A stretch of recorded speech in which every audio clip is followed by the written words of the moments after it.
Oi, sejam todos bem-vindos a mais um episódio do AlumiCast. Eu sou a Bárbara Figueiredo e se você é novo por aqui, não se esqueça de se inscrever no nosso canal e ativar as notificações para não perder nada. Inclusive, já deixa seu like porque eu tenho certeza que você vai curtir o nosso papo de hoje. Porque eu trouxe hoje a criadora de conteúdo e arquiteta Lala Souto. Lala, seja muito bem-vinda, é um prazer ter você aqui hoje. Obrigada, prazer é todo meu de participar do AlumiCast, é uma honra.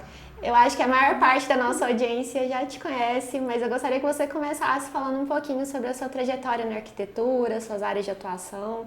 Conta pra gente. Hoje, na verdade, assim, eu atuo tanto no marketing digital como criadora de conteúdo. E aí eu falo sobre gastronomia, viagens, um pouquinho de maternidade, mas também no meu lado profissional, enquanto arquiteta, tenho uma empresa que é a Cubo Arquitetura.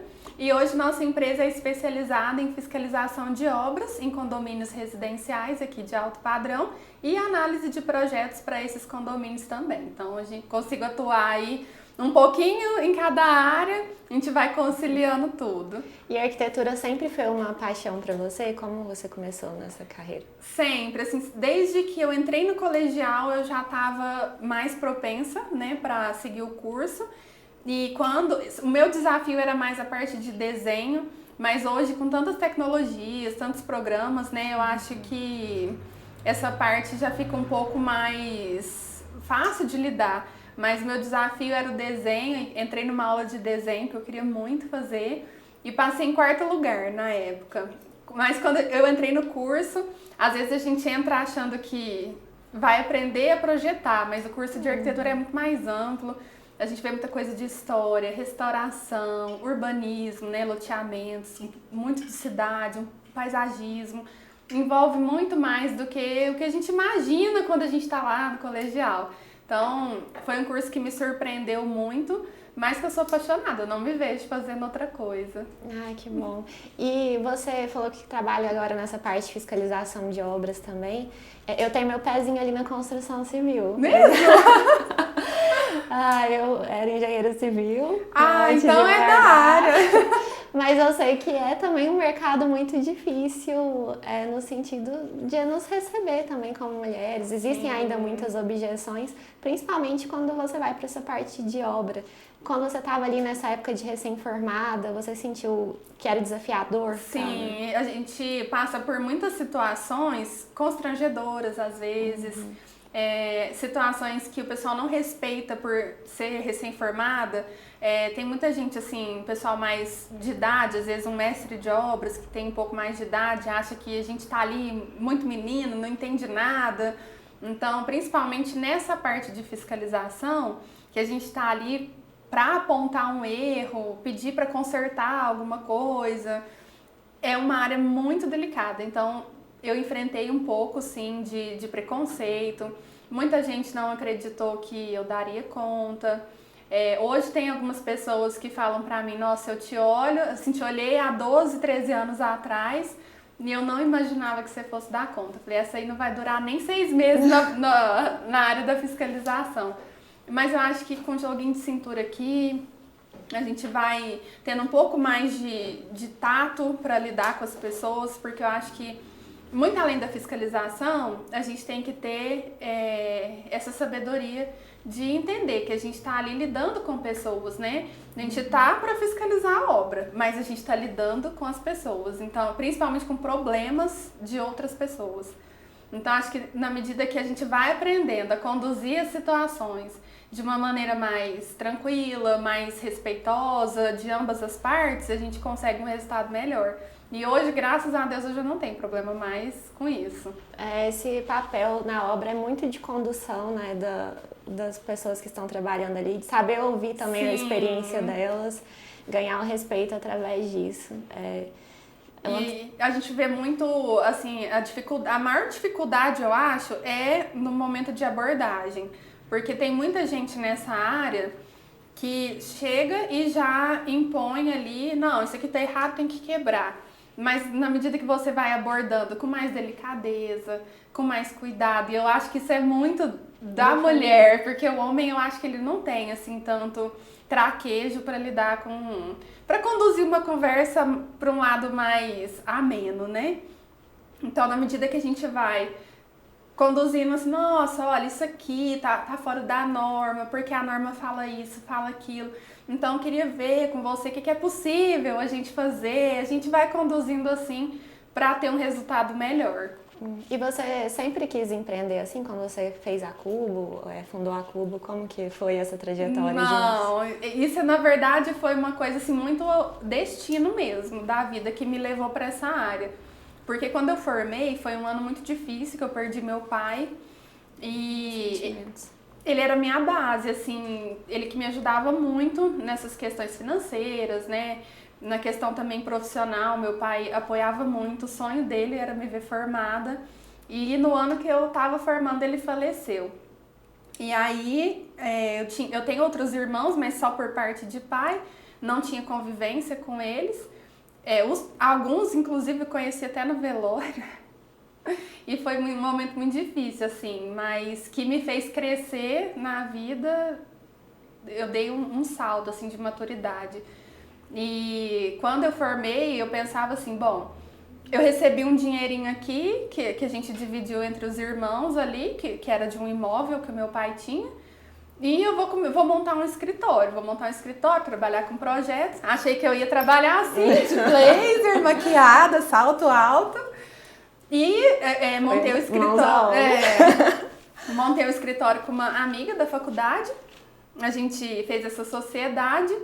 E aí sobrou um dinheirinho que eu falei assim, se eu ficar com esse dinheiro eu vou gastar, porque a gente acaba, tem uma coisinha aqui, você vai lá e tira um pouquinho. Apareceu um imprevisto aqui, a gente vai e tira um pouquinho. Então eu vou investir esse dinheiro, vou comprar um terreno. Aí tinha um bairro super afastado aqui, quem mora aqui conhece o Shopping Park, né? Na época não é o que é hoje, né? Outra realidade. E o terreno era muito barato lá. Não, então eu vou comprar um terreno e um dia eu vendo, faço alguma coisa. E eu tinha muita vontade de construir para vender, que era um sonho do meu pai também. E ele sempre falava isso, da gente construir junto para vender, e eu não consegui realizar isso com ele. Mas eu tenho certeza que ele olhou nessa parte também, tá abençoando o cara. É até difícil, assim, pra mim lembrar dessa história, porque fez muita diferença na minha vida profissional. E aí eu comprei esse terreno, e em paralelo fui levando o escritório, e na mesma época também eu consegui essa vaga, que era um emprego mesmo, né, assim, de salário fixo, em um dos condomínios que eu atendo até hoje. E aí falei, bom, eu tenho que pegar esse trabalho, porque é um salário fixo. No escritório a gente não sabe se entra projeto no mês, no outro mês às vezes não entra. Então eu vou levando em paralelo. E comecei nessa área da fiscalização por essa vaga que uma arquiteta me indicou. E eu comecei a me apaixonar, assim, eu tava todo dia lá no canteiro de obras, aprendendo sobre o passo a passo da execução, que às vezes é uma coisa que a gente não vê tanto na faculdade, né? Muita coisa a gente aprende na prática. Na prática, muita coisa na prática. E aí que eu encontrei um sócio, na verdade, para entrar com o valor de uma construção de uma casinha nesse terreno no Shopping Park. E aí ele falou, não, eu tenho vontade de construir, mas ele não era da área. Eu era, mas tinha o terreno, ele não era da área. Ele falou, não, então você conduz a construção, meu pai vai ajudar, que meu pai entende um pouquinho ali de obra, e a gente vai fazer essa casa para vender. Eu falei, então tá bom. Então eu comecei minha vida profissional nessas 3 vertentes. Eu comecei construindo para vender, na fiscalização de obras e com escritório de projetos. E aí o escritório de projetos durou 4 anos, até que a minha sócia mudou de Uberlândia também, ela seguiu outro caminho. E você continuou? Eu continuei na fiscalização, eu voltei no escritório só para fiscalização, porque aí sozinha eu não dava conta de seguir com os projetos, né, seguir com a fiscalização, as construções. Aí eu falei, bom, agora o escritório então vai ser só para atender condomínios, só para fiscalização. Nessa época eu já estava com acho que 2 ou 3 condomínios já que eu já estava atendendo. E aí a gente foi construindo, vendendo. Aí fez a primeira, deu certo. A gente olhou um pro outro assim, mas esse negócio deu bom, hein? Isso aí deu certo. E aí a gente falou, vamos comprar outro terreno e vamos fazer mais uma? Então vamos. Daí a gente comprou outro terreno lá no Shopping Park, fez mais uma. Aí vendeu também na época do reboco, assim, na etapa do reboco a gente já vendeu. E as nossas casas sempre foram muito caprichadas, assim, a gente via o que o pessoal estava fazendo no mercado e a gente falou, não, vamos fazer a nossa com o diferencial de ser uma casa que a pessoa nunca mais vai procurar a gente para reclamar de nada, a gente não vai ter nenhum problema, vai colocar um acabamento legal, fazer um projeto mais pensado mesmo, né, para a pessoa que vai morar ali, que a gente vê muito construtor que faz para venda mesmo e não... Só pelo lucro, né? Só pelo lucro, né, e essa nunca foi nossa intenção. E aí a gente fez a terceira, vendeu. Aí o pai desse sócio entrou no negócio, ele falou, não, eu vou colocar um pouquinho mais de dinheiro, a gente vai comprar um terreno maior e a gente vai fazer 2 casas. Então, aí a gente fez mais 3 casas, se não me engano, 6 casas, né? Eram 3 terrenos com 2 casas em cada um. E aí depois entrou mais um sócio no negócio e no final a gente foi crescendo. A gente já estava em 4 pessoas, mas da área só eu. E a gente, no total ali no Shopping Park, acho que a gente fez 11 casas.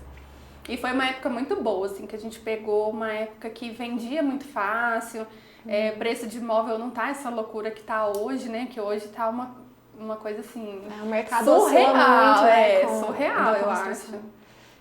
E aí também a empresa foi crescendo na parte de fiscalização, um condomínio ia indicando para o outro, assim, quem que tá fiscalizando aí? Aqui é a Laíta. Aí eu comecei a pegar outros condomínios. É isso, né? Acho que quando a gente tá fazendo o que a gente tem vocação, que a gente gosta de verdade, você busca fazer o melhor e indicação é uma das melhores formas de conseguir novos clientes. Sim, né? Eu até peco nessa parte, porque eu não faço captação de cliente. Tudo indicação. Eu poderia investir nisso. Eu acho que toda empresa tem sim que investir na captação de cliente, no marketing voltado para isso. Mas também eu tenho consciência que eu não posso dar um passo maior do que a perna. Não adianta eu querer atender a cidade inteira e não ter condição de atender com qualidade. Até nessa capacidade de atendimento, né? Sim. E eu vi que você postou recentemente sobre um artigo que você escreveu sobre inovação do mercado imobiliário. Dá um spoilerzinho aí pra gente. Revista que saiu. E nessa edição da revista eu falei um pouco sobre as tendências do mercado imobiliário que a gente tem visto muito hoje. As empresas, as incorporadoras, apostando muito em espaços multiusos. Isso é uma coisa muito antiga, inclusive foi tema do meu TCC na faculdade. Meu TCC foi sobre um edifício multiuso. E hoje é que eu acho que está ganhando um pouco mais de espaço essa tendência em colocar no mesmo lugar, às vezes no mesmo prédio, no mesmo bairro, no mesmo loteamento, espaços para trabalho, espaços para lazer, espaços para moradia e às vezes até mesmo dentro do próprio apartamento em si. A gente vê hoje apartamentos que são projetados para ser completamente modificáveis, dependendo do perfil familiar. Então, se é uma família um casal com 2 filhos, consegue modular o apartamento para atender essa necessidade. Se é uma família com uma pessoa só, uma família com uma pessoa e uma criança, também modula o espaço, móveis também, mobiliário escamoteável, uma cama que sobe e usa o espaço ali enquanto não está dormindo. Então a gente vê que tem crescido muito isso no mercado. E um dos exemplos que eu dei no artigo foi o House, né? Não sei se você conhece. Não, conta pra gente. O House é uma startup e eles têm alguns prédios, principalmente em São Paulo, que abordam muito isso, um espaço completamente multiuso no mesmo edifício. Então, são apartamentos que podem ser alugados por Airbnb, para moradias mais temporárias, mas no edifício você tem a cafeteria, tem um mini mercado no térreo, tem um espaço de coworking, tem academia, tem bicicletas que você pode alugar para sair pela cidade. Então, você encontra tudo que você precisa ali. Tem secador, você pode alugar por 15 minutos um secador, uma chapinha, vinho. Não, tem tudo que você imaginar, tem ali no prédio. Eu acredito que na pandemia, no pós-pandemia, a gente começou a olhar os ambientes de outra forma, até por ter ficado mais tempo em casa, né? Sim, e ver essa necessidade. Acho que a pandemia trouxe muito isso, da gente olhar de uma forma diferente para os espaços que a gente habita, né? Tanto em casa quanto também no trabalho. Eu acho que os espaços no trabalho também mudaram de maneira geral. E esse gostinho aí por inovação, por trazer esse tipo de conteúdo informativo, ele une a Lala Souto com a Laita Souto, arquiteta, Lala criadora de conteúdo com a arquiteta? Eu tô tentando trazer um pouco mais disso pro meu perfil, porque o meu perfil, na verdade, ele foi criado com outro objetivo. Eu tinha um blog de receitas que não tem nada a ver, né, com o que eu faço, mas era uma coisa que eu tinha como diversão. E aí, na medida que eu fui aumentando a minha carteira de clientes na arquitetura, eu parei de alimentar o blog por falta de tempo mesmo, das receitas, porque receita é uma coisa que você tem que testar, você tem que estar ali fazendo e tudo mais. E aí o meu perfil, eu falei, vou usar meu perfil como um perfil pessoal, vou postar o que eu tô vivendo ali no dia. E aí eu postei muita coisa sobre viagens, na época que eu não tinha filhos eu viajava muito, eu amo viajar. Gastronomia, né? Eu tinha o blog de receitas e eu amo também conhecer restaurantes, eu gosto muito dessa parte de gastronomia. E aí veio a maternidade, eu fui direcionando o perfil pro que eu tava vivendo ali na maternidade. E agora eu tô tentando fazer uma migração aos poucos também para introduzir os assuntos da minha área profissional, né, de arquitetura, dentro do meu perfil, porque eu acho também que não dá pra gente mudar o perfil completamente de uma hora para outra. Porque não era o foco, as pessoas que estão ali gostam de ver o dia a dia, gostam de ver um pouquinho de cada coisa. Então, aos pouquinhos eu tô inserindo os conteúdos de arquitetura. E como são esses desafios de ter essa multiplicidade, né, de interesses profissionais? Não, tudo certo, a gente quase fica louca, mas tá tudo certo. É difícil, assim, eu brinco, mas é muito difícil pra mim conciliar. Principalmente depois da maternidade, que eu acho que a maternidade ela transforma a mulher de uma forma assim que só quem é mãe entende. Não adianta eu falar que muda a vida. Por mais que a gente escute isso antes da maternidade, a gente só vai saber realmente depois que acontece. E eu não esperava que minha vida fosse mudar tanto quanto mudou depois das meninas, assim. Elas são as fofuras, né? Eu vi no Reels delas fingindo que estão trabalhando, assim, falando igual a mamãe e o papai. Às vezes eu até me culpo, porque é reflexo do que elas veem em casa, né? Elas veem a gente trabalhando o tempo todo e elas acham que a vida é assim, a gente tenta não fazer isso mais. Mas acho que isso é uma dor da maioria das mães, né? Eu tento me policiar ao máximo, eu já me culpei muito, eu já chorei muito. Se eu tava criando elas da maneira certa, se eu tava trabalhando o suficiente para dar uma boa condição, mas se não tava sendo demais a ponto de deixar um momento que eu tinha com elas para poder trabalhar. E aí desde o ano passado eu venho nessa reflexão e venho tentando transformar assim um pouco o meu ritmo de trabalho. Tanto que assim, 11 anos de profissão, a Cubo Arquitetura era a Laita.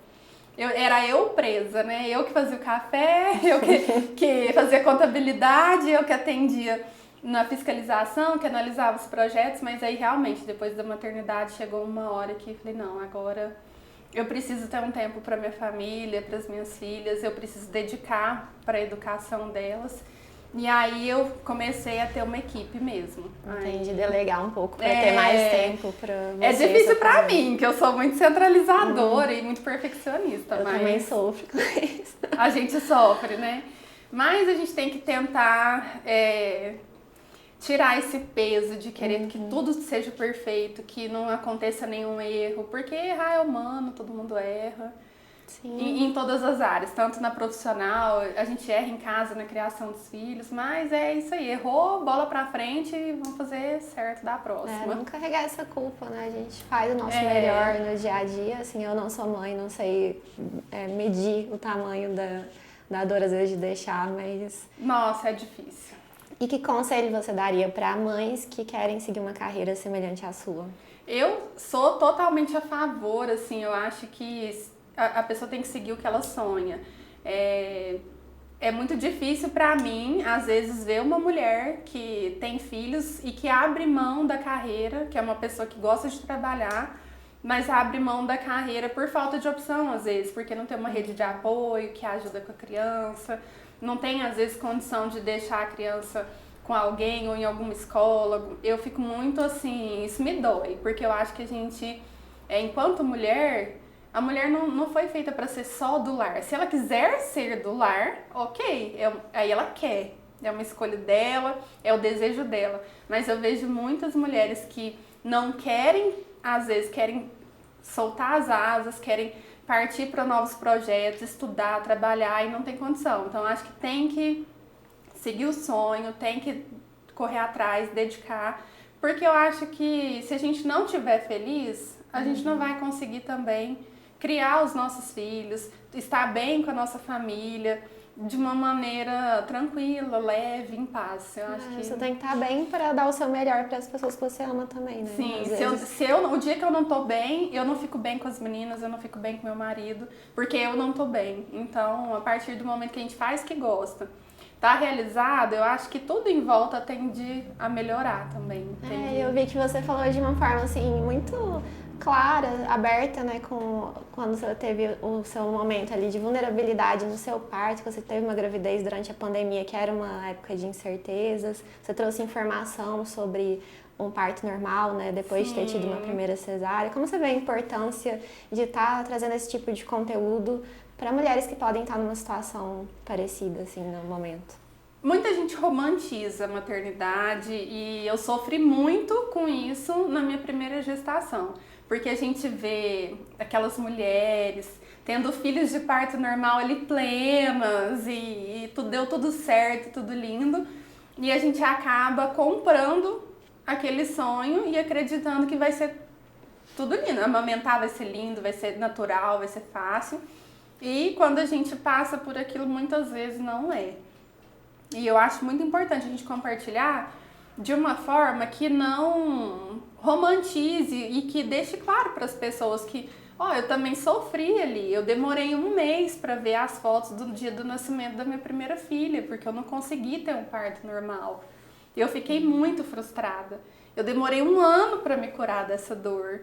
E às vezes a gente vê pessoas que não compartilham, escondem, falam que deu tudo certo, tá tudo lindo, mas que por dentro tá sofrendo. Então acho que a gente tem que mostrar a vida real. Eu sempre fui muito assim, mostra a vida real. É claro que eu não fico chorando ali na frente do celular. Hoje eu tive um problema, tô aqui, tô chorando. A gente tenta mostrar o lado bom das coisas, mas eu também nunca deixei de mostrar as dificuldades que a gente passa. A gente não precisa aparecer ali chorando, mas aconteceu isso, não consegui ter o parto normal da minha primeira filha, foi uma cesárea, eu fiquei frustrada, eu demorei muito para me curar dessa dor. Da minha segunda filha, apesar dos riscos, né, que envolve um parto normal depois da cesárea, eu decidi tentar. E ela foi muito custosa porque ela estava sentada, ela não estava na posição certa, e aquilo também foi me frustrando. Eu falei, poxa, eu não pretendo ter mais filhos. É a última chance que eu tenho de realizar meu sonho de ter um parto normal. Se não for agora, eu vou ficar muito mal. Mas eu entendo, se ela não quiser virar, eu entendo. Vou fazer tudo que tiver ao meu alcance. E a danadinha virou nos 45 do segundo tempo. E deu tudo certo. Deu tudo certo. Mas nem sempre dá. Então eu acho que a gente tem que ir na amamentação. Eu não fui uma mãe que amamentou plena até os 6 meses e deu tudo certo. Eu dei fórmula, eu dei bico. É isso, a gente, infelizmente a vida é assim, nem tudo sai perfeito, mas... Mas isso é bom que gera identificação, as pessoas se conectam com esse lado também, né? Igual você falou, porque é muito fácil se comparar numa rede social. Você mostrou, inclusive, o seu processo de emagrecimento, insatisfações, hábitos que você cultiva até hoje, como a prática de atividade física, né? Eu vejo que você tá ali correndo. A gente tenta. Como foi pra você construir esses hábitos, assim? Muito difícil. Nossa, quem me conhece sabe que eu sou uma pessoa, assim... A minha diversão é sentar num restaurante e jantar, tomar um vinho. Minha diversão nunca foi pra academia, ir pro parque... E pra mim isso foi muito difícil, porque depois da minha segunda gestação, eu tava bem acima do peso e aquilo me incomodava muito. Eu me olhava no espelho, não me sentia bem, às vezes eu tinha vergonha até do meu marido. Então, eu decidi tomar uma atitude, fiz uma dieta muito restritiva que eu compartilhei, mas não recomendo, assim, não compartilhei a dieta, mas compartilhei o processo. Não recomendo, assim, extremamente restritiva. Hoje eu não daria conta de fazer uma dieta assim.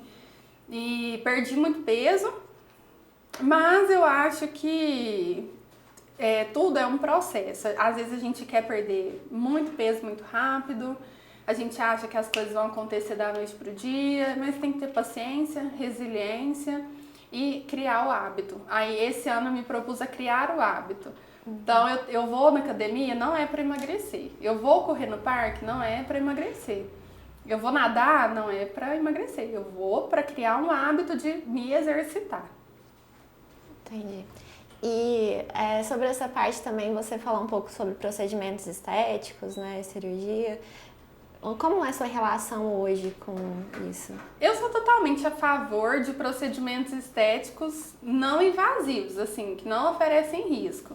Não vou te falar que eu sou a favor 100% de fazer uma lipo, que eu já fiz. Eu acho que assim, eu já passei por uma situação que eu quase morri numa cirurgia que não tinha nada a ver com estética e isso me traumatizou muito. Então, eu acho que a cirurgia, ela tá ali, ela pode ajudar a autoestima da mulher, eu acho muito importante, mas em último caso. Então, no meu caso, eu já tinha feito tudo que eu podia, já tinha perdido 26 quilos. O que me incomodava era a parte dos seios, que depois da amamentação ficou muito ruim. E era uma coisa que aquilo ali não tinha outro recurso a não ser a cirurgia. Então eu aproveitei e fiz ali a lipo também, fiz a lipo com a prótese de silicone. Mas o que de fato me incomodava era a questão do seio mesmo. Mas hoje, por exemplo, eu não faria outra. Agora, nesse momento, não. Eu acho que a gente tem que tentar de tudo de uma forma menos invasiva, que eu sou super a favor. Tratamento estético, dermatológico, odontológico. Eu acho que vale muito a pena investir para você se sentir bem. Para você olhar no espelho e estar feliz com o que vê. E a cirurgia em último caso, assim, se já tiver tentado de tudo, falta só aquele detalhe que realmente não tem como conseguir de outra forma, acho que é ok, mas eu tento evitar porque a gente nunca sabe o que pode acontecer. Mas eu acho legal que você aborda também com essa forma séria, né? Que você achou um profissional que te deu confiança pra isso, porque não é algo simples, né? Mostrou um pós também.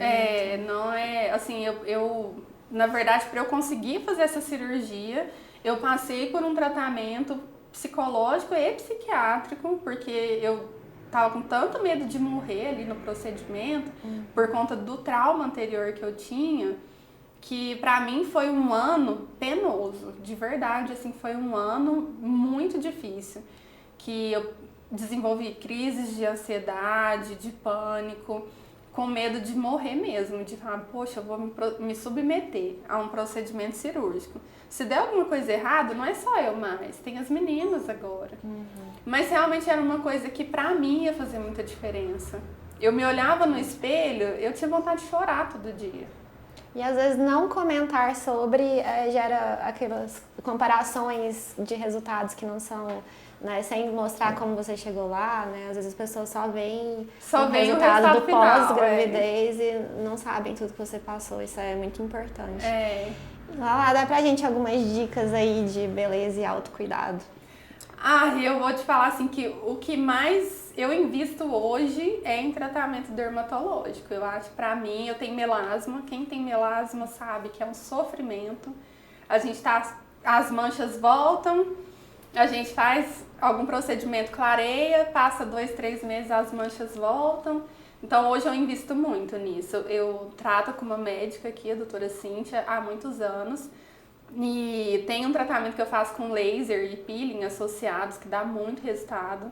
Mas eu sou super adepta do botox, preenchimento, sou super adepta.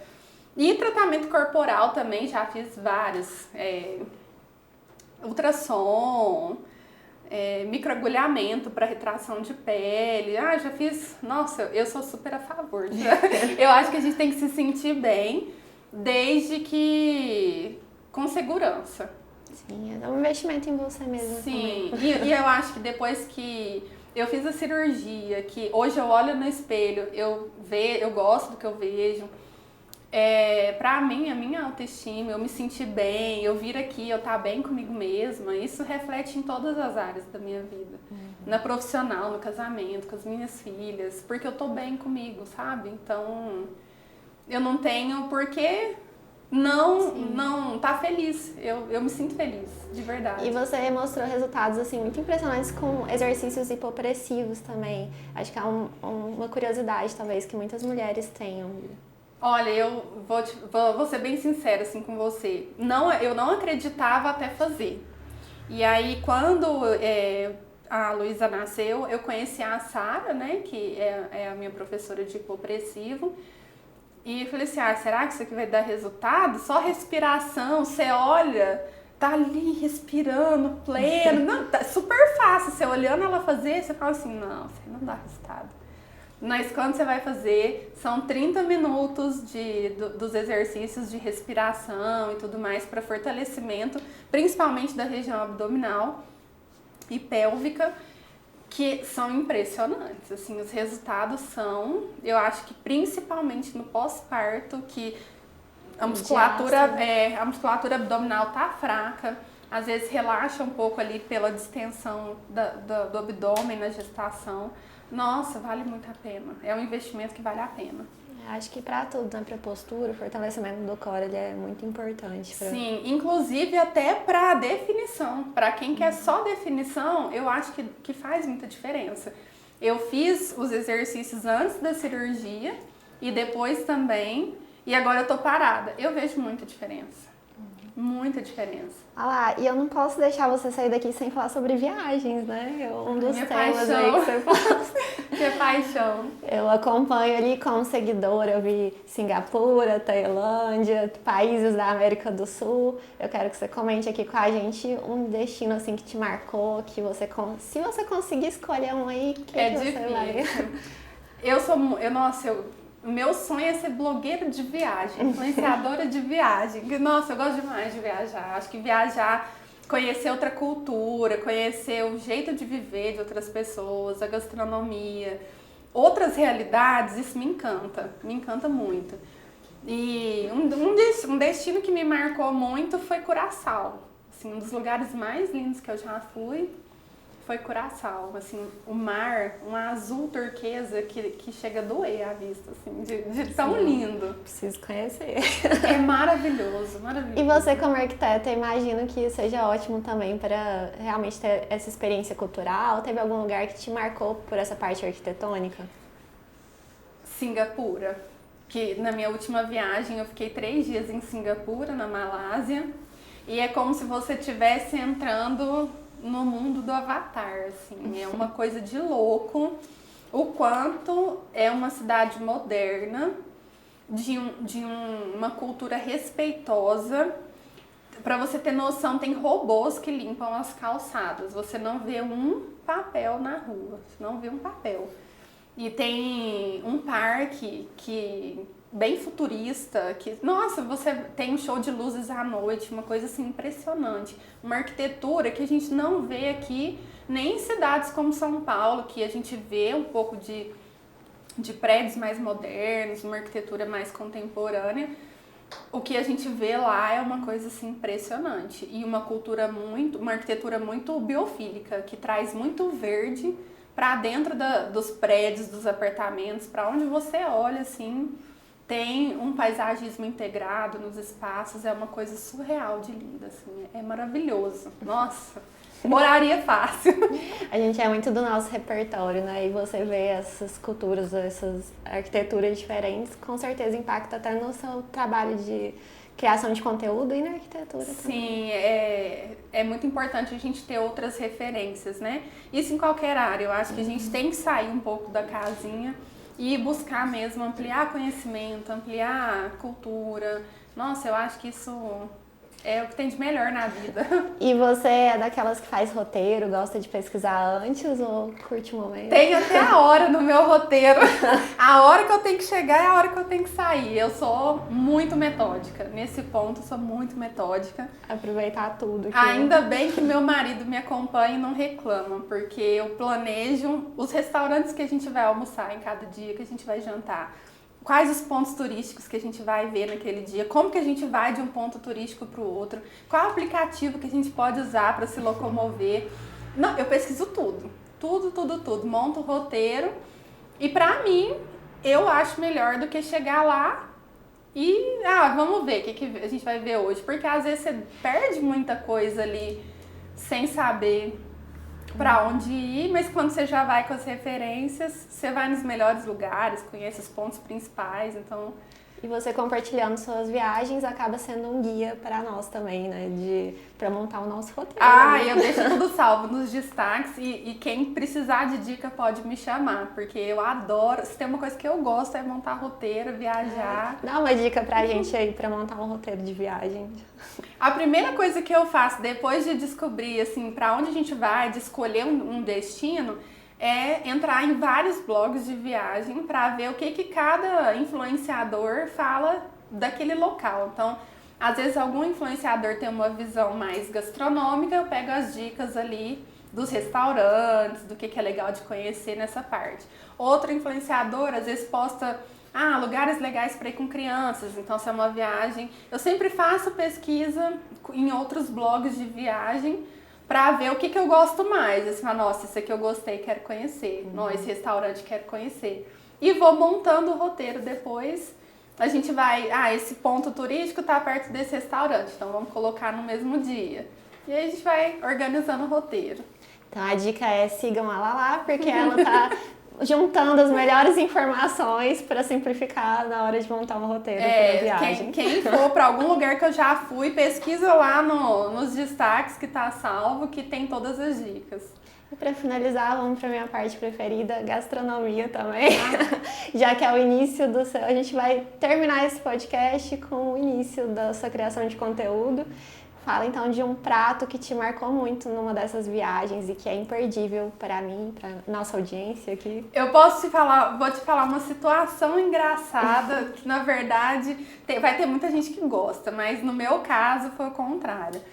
Em Curaçao, inclusive, a gente na época eu não tinha assim tanto conhecimento nessa parte de alta gastronomia, porque meu blog era um blog de receitas fitness, então eu fazia muita coisa ali com farinha de aveia, sem glúten e tal, muita coisa light. E a gente resolveu ir num restaurante que era restaurante um dos mais luxuosos de Curaçao. Não, vamos investir nesse jantar, né? Falei pro meu marido. Vale a pena, a gente não vai voltar aqui de novo, vamos conhecer. Daí a gente foi e veio era um menu degustação, na verdade. E aí vinha as comidinhas e tal. E aí depois eles perguntaram, tem mais alguma coisa que vocês queiram pedir do cardápio? E aí a gente olhou o cardápio e nem eu nem ele somos muito fãs de peixe, frutos do mar. A gente não gosta muito. Vamos em carne, né? Carne não tem erro. Aí a gente viu uns nomes diferentes lá. Eu tô sentindo que vem um erro. Viu uns nomes diferentes. Falei assim, esse aqui é steak, ó. Vamos no steak que não tem erro. Steak é steak. E era steak tartar. E até então eu não sabia que era cru. E aí a gente pediu o steak tartar. Veio o rapaz assim com uma bacia mesmo. Com a carne moída, crua. E um monte de temperinho em volta.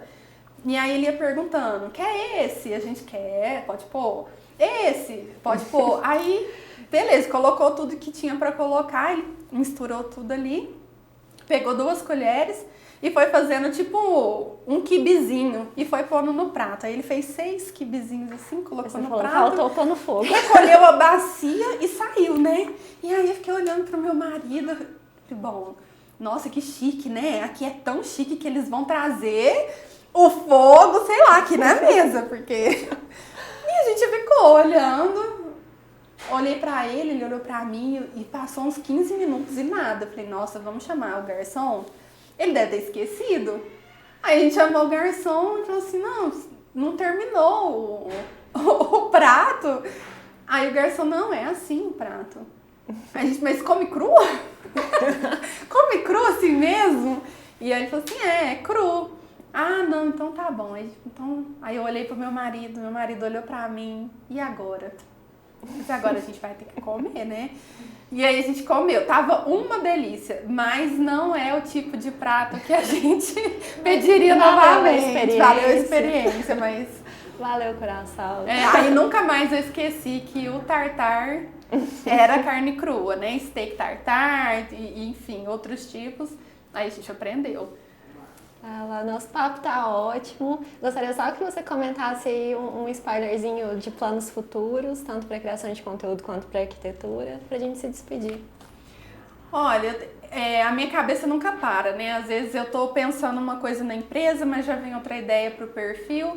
E hoje, assim, o que eu tenho tentado mesmo é trazer um pouco da área da arquitetura pro perfil, trazer dicas do mercado imobiliário, para quem vai construir, reformar, o que tem de novo em materiais. Então eu quero abordar um pouco mais isso no perfil e focar na minha empresa para crescer cada dia mais, mas com qualidade. Então vou tentar aliar aí as duas coisas. Vai dar certo, já tem todo sucesso. Muito obrigada, pela presença aqui. Foi ótimo te receber. Espero que vocês tenham aproveitado tanto quanto eu. E se você ainda não é inscrito no nosso canal, não se esqueça de se inscrever, ativar as notificações, compartilhar nosso conteúdo, deixar seu like, porque é muito importante pra gente. Espero vocês no próximo episódio do AlumiCast.